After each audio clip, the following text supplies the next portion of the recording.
오늘 시편 145편 말씀을 통해서 말씀을 깨닫는 지혜와 응답받는 기도의 은총이 우리가 넘치게 될 줄로 믿습니다.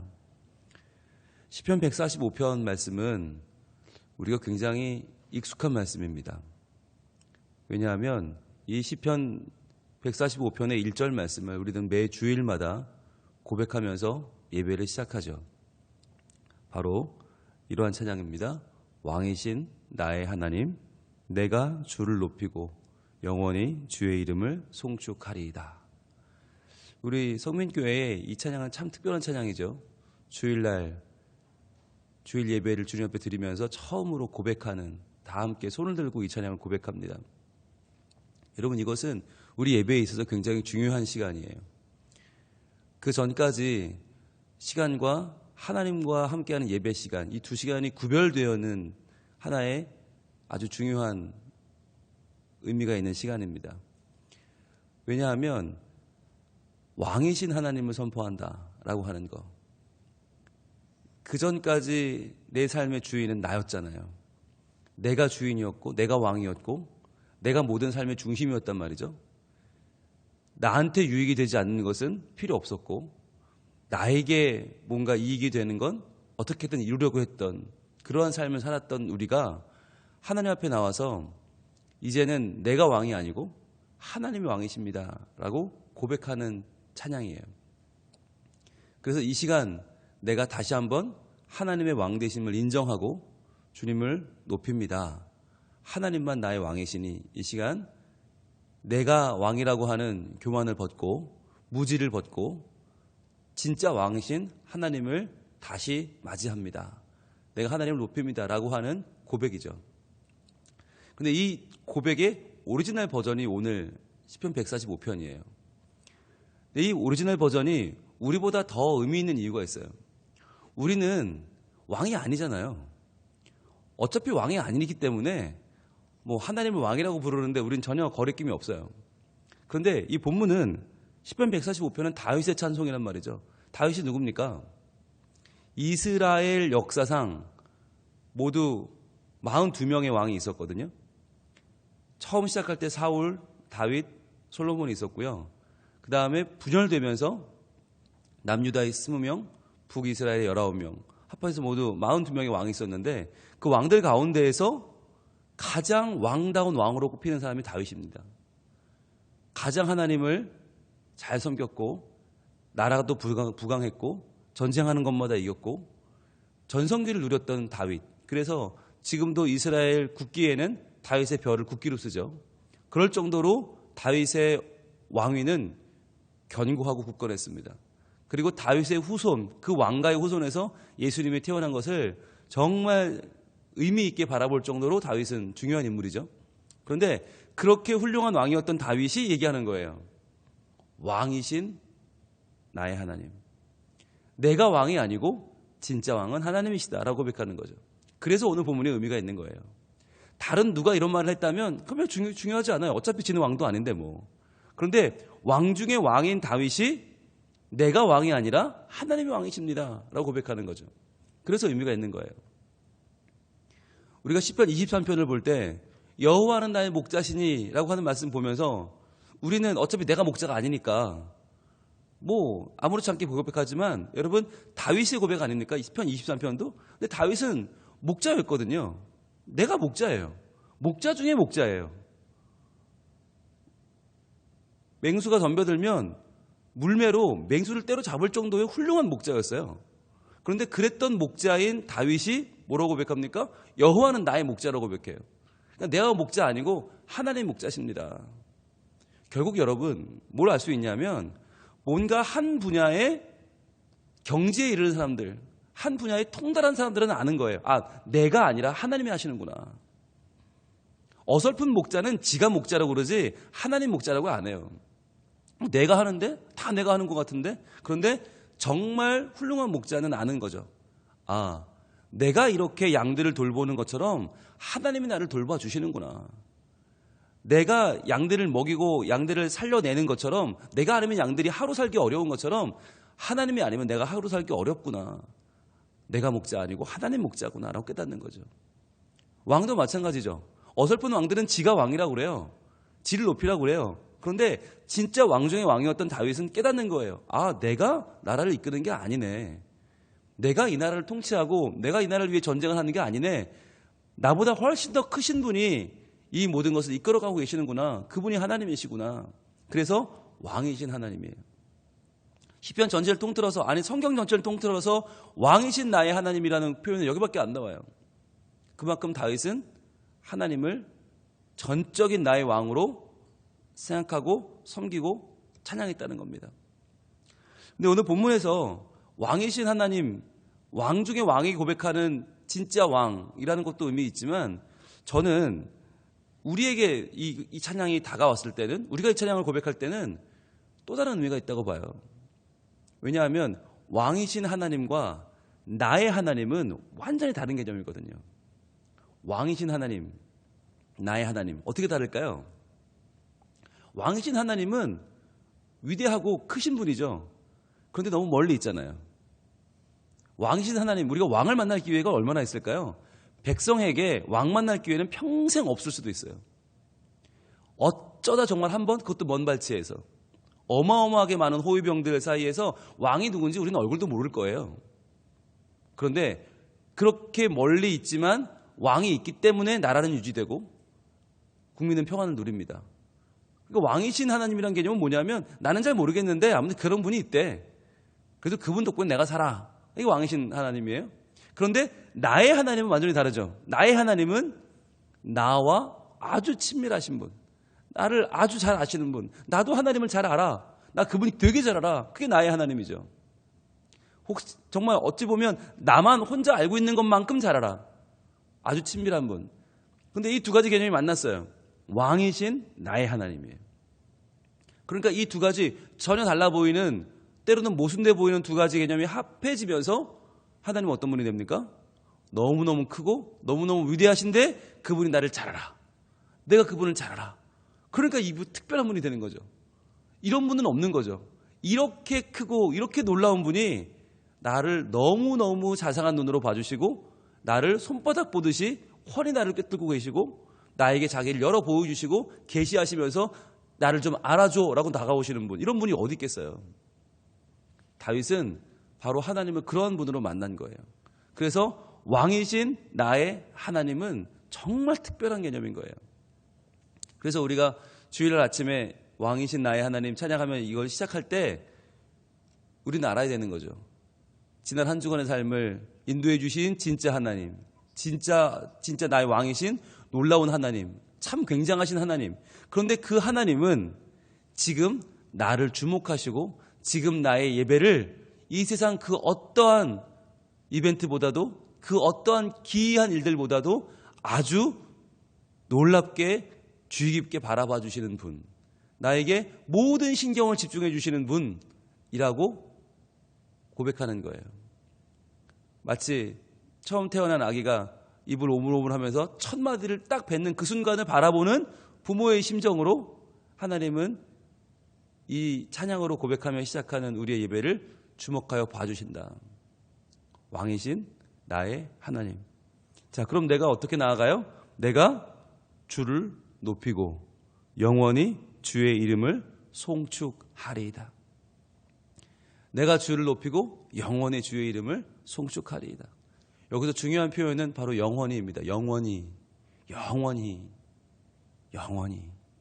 주님은 그럴 만한 가치가 있다는 거예요. 영원히. 우리 중에는 뭐 칭찬받을 만한 분이 있죠.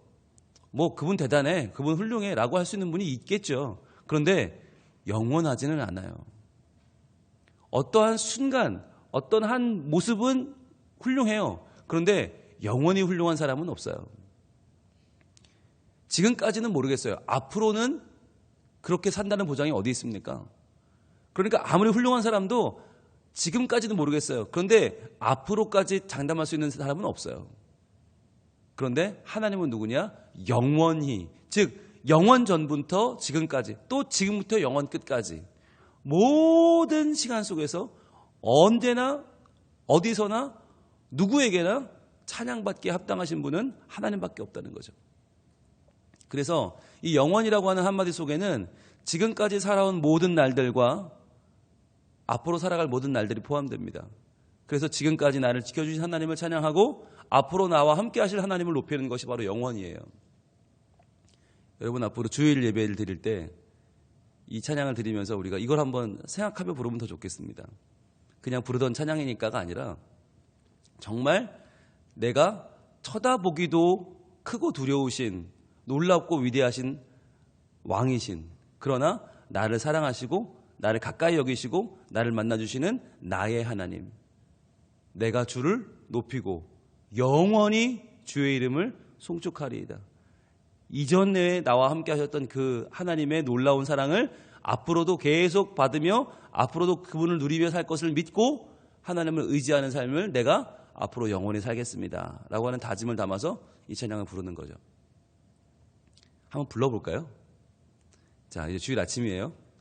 자, 이제 시작하는 거예요. 다 같이 일어나셔서 우리 왕이신 나의 하나님 주를 찬양하며 예배를 시작하겠습니다. 자, 했단 말이에요. 일어나야겠죠. 그렇죠. 일어나야죠. 일어나야 우리가 그 느낌 그대로. 자, 주일 예배 시작하는 거예요. 자, 한 번 부르고 두 손 들고 한 번 더 부릅니다. 똑같이 하는 거예요. 자, 여러분, 우리 왕이신 나의 하나님 찬양 드리면서 오늘 예배 시작하겠습니다.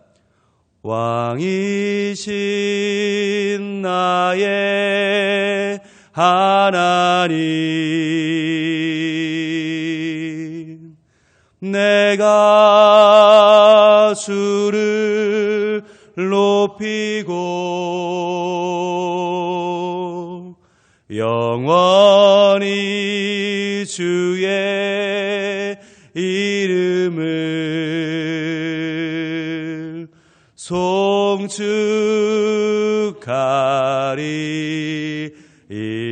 송축하리이다. 우리 두 손 들고 다시 한번 찬양합니다. 왕이신 나의 하나님, 내가 주를 높이고 영원히 주의 이름을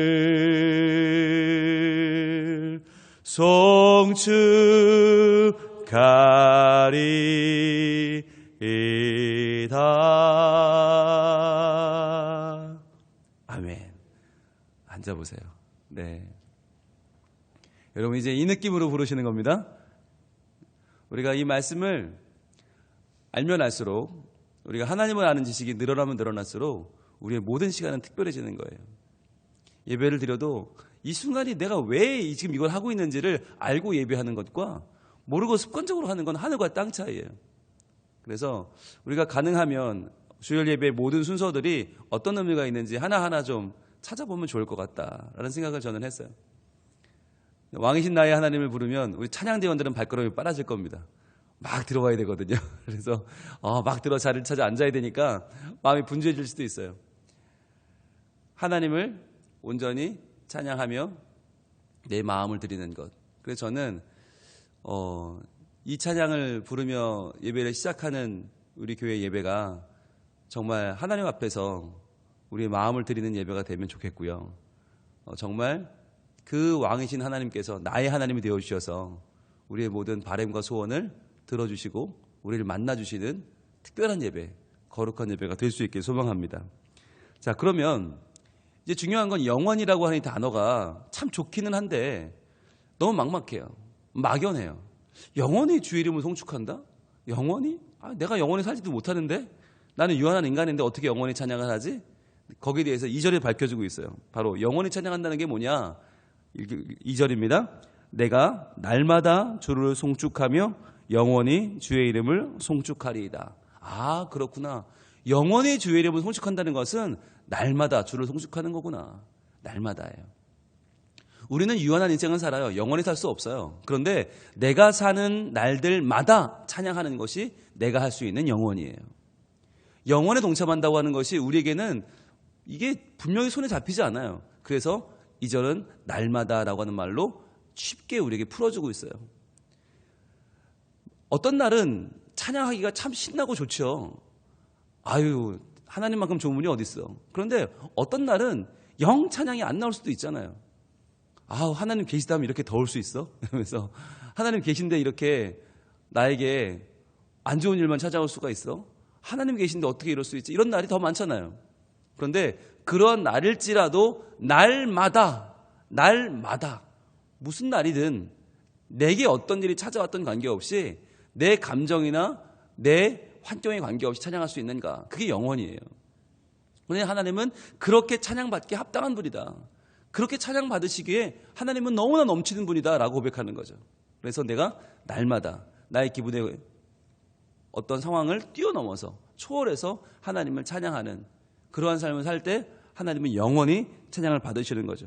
자, 그리고 또 날마다 찬양을 하는데 어떻게 해야 되느냐? 3절입니다.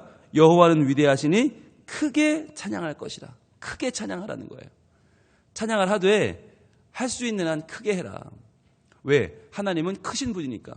내가 크게 찬양할 때 하나님은 어떤 분이세요? 여호와는 위대하시니 그의 위대하심을 측량하지 못하리로다. 하나님이 위대하시기 때문에 우리는 할 수 있는 한 크게 한번 찬양해보자. 그 다음에 4절은 또 어떻게 찬양하라고요? 대대로 찬양하라고요. 대대로. 혼자 찬양할 게 아니라 우리의 다음 때로 이어져서 다음 세대들이 찬양하게 해라. 그래서 대대로 주께서 행하시는 일을 크게 찬양하며 주의 능한 일을 선포하리로다 라고 고백하는 거죠. 대대로. 대를 이어서 찬양해라. 그 다음에 5절에는 주의 존귀하고 영광스러운 위엄과 주의 기이한 일들을 나는 작은 소리로 읊조리리이다. 자, 작은 소리로 읊조리는 것도 찬양이란 말이에요. 그러니까 크게 위대하심을 찬양하는 것도 중요하지만 또 어떤 순간에는 크게만 하는 게 중요한 게 아니라 작은 소리로 읊조리는 거. 들릴락 말락한 소리로 하는 것도 찬양이다. 너무너무 기가 막힌 순간에 이건 뭐 말도 안 나오는 그런 한숨밖에 안 나오는 기도도 있단 말이죠. 근데 그것도 찬양이란 말이에요. 그것도 작은 소리로 나지막한 소리로 드리는 찬양도 찬양이다. 그 다음에 또요 6절에 보시면 사람들은 주의 두려운 일의 권능을 말할 것이요. 말하는 것도 찬양이다. 이제 우리는 노래만이 아니라 시만이 아니라 말하는 것도 찬양이다. 말하는 것. 그 다음에 또 나도 주의 위대하심을 선포하리이다. 선포하는 것도 찬양입니다. 선포하는 것. 그래서 내 삶에 하나님이 어떤 일을 행하셨는지를 말하는 것도 찬양이요. 선포도 찬양이다. 그래서 우리는 평상시에 대화하는 것도 우리에겐 참 중요한 찬양의 도구예요. 내가 가족에게 이야기하는 거, 내가 친구에게 이야기하는 거, 이웃과 대화하는 거, 교회 안에서 말하는 하나하나가 전부 다 찬양이다 라고 생각하시면 우리는 정말 누구나 찬양대가 될 수 있고요. 누구나 찬양대의 삶을 살 수 있는 거죠. 그리고 선포한다. 지금은 아니어 보여요. 지금 별거 아닌 것 같지만 선포하는 거예요. 하나님이 하실 것이다. 그것도 찬양이라는 거죠. 그래서 우리는 눈에 보이는 대로 말하는 게 아니라 믿음으로 말을 해야 돼요. 그게 찬양이에요. 그게 선포예요. 그래서 자녀들에게도 아이고 너 같은 게 커서 뭐가 될래? 그게 아니라 너는 위대한 사람이 될 것이다. 너는 훌륭한 사람이 될 것이다. 너는 하나님이 함께 하시는 하나님의 정말 귀한 일꾼이 될 것이다 라고 선포해 주는 거. 그게 중요한 찬양이라는 거예요. 그래서 우리 중에는 음감이 없는 사람도 있고요. 박자감이 없는 사람도 있어요. 괜찮아요. 말해도 되고요. 선포해도 되고요. 할 수 있는 찬양이 많다고 하는 것이에요. 오늘 우리가 많이 배웠어요. 영원히 찬양한다. 날마다 찬양한다. 크게 찬양한다. 대대로 찬양한다. 작은 소리로 찬양한다. 말한다. 선포한다. 이게 다 찬양이라는 거예요. 그런데 그중에 제일 중요한 거, 이 찬양을 받으실 분이 누구라고요? 왕이신 나의 하나님이라고요. 그 왕이신 나의 하나님께 오늘도 내 상황을 초월해서 그 하나님을 크게 대대로 날마다 작은 소리로 말하며 선포하며 찬양하는 삶을 살아 오늘도 모든 삶 가운데에서 하나님을 기쁘시게 하고 이웃과는 주님 주시는 행복을 나누며 살아가는 우리 성민의 가족들, 찬양하는 사람들, 예배하는 사람들, 하나님 앞에선 거룩한 백성으로 사는 우리 모두가 될 수 있기를 우리 하나님 원하고 계십니다. 기도하겠습니다. 왕이신 나의 하나님, 내가 주를 높이고 영원히 주의 이름을 송축하리이다. 왕 중의 왕이었던 다윗의 이 고백은 우리를 겸손케 합니다. 정말 왕이신 내 생명의 주인이신 하나님, 내가 대대로 찬양해도, 내가 영원히 찬양해도 부족하신 그 하나님의 이름을 우리가 날마다 찬양하기를 원합니다. 주여, 우리의 찬양을 받아주시고 그 찬양 가운데 거하시는 주님께서 우리의 순간순간 동행하여 주시고 붙잡아 주시고 지켜 주시옵소서. 우리의 모든 삶 가운데 주를 말하기 원하고 주를 선포하기를 원합니다. 우리 입술을 열어 주님에 대해서 이야기할 때 주님이 그 자리에 계셔서 그 말을 듣는 사람들의 마음을 열어주시고 하나님을 믿을 수 있는 마음을 주시고 하나님께 나오는 마음을 주시고, 그리하여 우리 교회가 하나님을 알고자 하는 사람들로 차고 넘치는 복을 허락하여 주시옵소서. 주님께서 참으로 기뻐하시는 교회, 주를 만나고 싶은 자들이 차고 넘쳐 주님을 갈망하는 교회, 그리하여 하나님의 임재가 있는 우리 성민교회가 되게 하여 주시고, 하나님, 우리 교회에서 주님께 드리는 예배마다 우리가 은혜 받게 하시며 왕이신 나의 하나님 찬양만 시작해도 우리 마음에 뜨거움이 몰려오는 하나님의 임재가 경험되는 복된 교회, 그러한 예배가 되게 하여 주시옵소서. 저희들 하나님 앞에 겸손한 예배자로 서기 원하오니 오늘의 삶이 날마다 가운데 하루가 되어 오늘도 찬양하며 살게 하시고 말하며 선포하며 살게 하시고 우리의 모든 삶이 찬양이 되는 거룩한 하루가 되게 하여 주시옵소서. 캄보디아 단기선교팀 오늘부터 또 본격적으로 귀한 선교 사역을 진행합니다. 주님, 이번 한 주 열정적인 한 주, 보람 있는 한 주 되게 하시고 하나님께서 모든 안전과 평강으로 지켜주시며 잃어버린 영혼들이 주께 돌아오는 별처럼 빛나는 모든 선교팀이 되게 하시고 이들을 위해 기도하고 있는 우리 모든 성민의 가족들도 함께 은혜 받고 함께 이 사역에 동참하는 거룩한 한 주가 되게 하여 주시옵소서. 예수님 이름으로 기도합니다. 아멘.